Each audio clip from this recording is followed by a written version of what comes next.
ইকবাল হাসান মাহমুদ টুকু একটা নাস্তিক এবং ইসলাম বিদ্বেষী, আপাতমস্তক ইসলাম বিদ্বেষী। আপনি যদি বলেন উনি জামাত ইসলামী বিদ্বেষী, চরমোনাই পীরের বিদ্বেষী, না, উনি ইসলাম বিদ্বেষী। ওনার বক্তব্য কালকে দেখেছি। এই দেশে ধর্ম প্রতিষ্ঠা করার জন্য নাকি মুক্তিযুদ্ধ হয়নি। মুক্তিযুদ্ধ হয়েছে কেন আপনি বলেন তো? মুক্তিযোদ্ধা তো এখনো বেঁচে আছে। আপনি তাদেরকে জিজ্ঞাসা করেন তারা ইসলাম বিদ্বেষী কিনা, তারা ধর্ম বিদ্বেষী কিনা।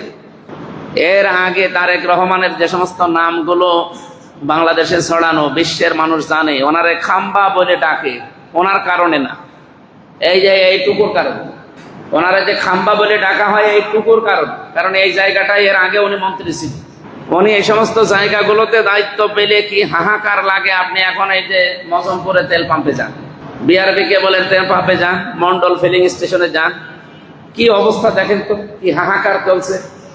আমি সকাল থেকে মেডিকেলে ছিলাম, 5 লিটারের বেশি তেল দেয় না জেনারেটর চালাতে, অথচ বিশাল মেডিকেল কলেজ হাসপাতাল চালাতে কত মানুষের জীবন বিপন্ন এখন আপনি টের পাচ্ছেন। এই সমস্ত অযোগ্য মানুষগুলোকে না দিয়ে যারা যোগ্যতা সম্পন্ন, যারা দেশের মানুষের প্রতি দরদ রাখে, এরকম মানুষকে যদি আমার মনে হয় সিরিয়াল আকারে বসানো যেত, এই হাহাকারটা লাগতো না। এর আগেই তো সে পরীক্ষিত ছিল, পরীক্ষা দিয়ে অন্তত পরীক্ষায় ফেল করেছে, যার কারণে খাম্বা তারেক পর্যন্ত নাম হয়ে গেছে।